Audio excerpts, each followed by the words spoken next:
What I'm addressing today is what is economic freedom. Firstly, the definition's been around for years, and what it means, of course, is freedom in the sense of anything else being free. It means what someone called capitalist acts between consenting adults, so that it's just the right of people to interact with each other as they choose, without third-party interference, either by criminals or by government interfering with what people do with each other when it comes to economics. And it's the same case that is made for social interaction, freedom of association, sexual preference, religious freedom, and so on. It's somewhat confused because the ANC Youth League says it's for economic freedom, and it doesn't define it anywhere except to say that it's the realization of the goals of the Freedom Charter, in which it is said that certain assets in the country should be owned by the people as a whole. It has been made clear by the people who wrote the Freedom Charter that the people as a whole does not mean the government, it means the people. It means private ownership by South Africans. And so the ANC Youth League is somewhat confused because it obviously doesn't know what the Freedom Charter means or its history, and assumes that the people is the same as the government, which it clearly and logically can't be. Furthermore, to be a little more sophisticated, the principle of economic freedom has 5 elements.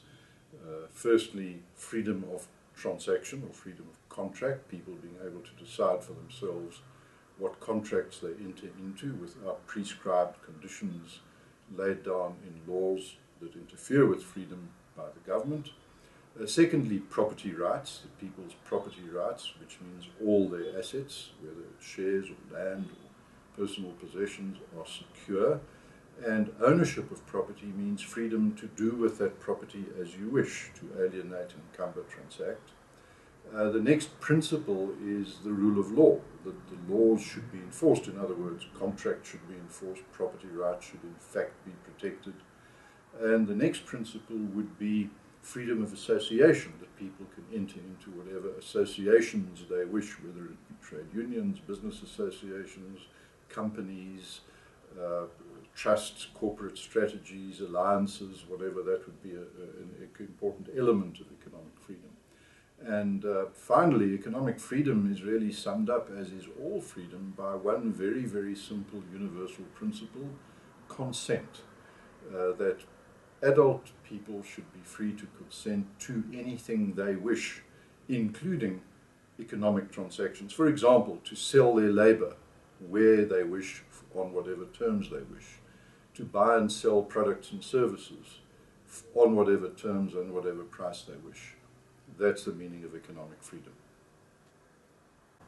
The ANC Youth League, having sown confusion on the meaning of economic freedom by saying, firstly, the meaning of the Freedom Charter means nationalization and a great deal of government control and redistribution of wealth, and that is economic freedom. There is nothing in the Freedom Charter that says that, so the ANC Youth League is wrong about that.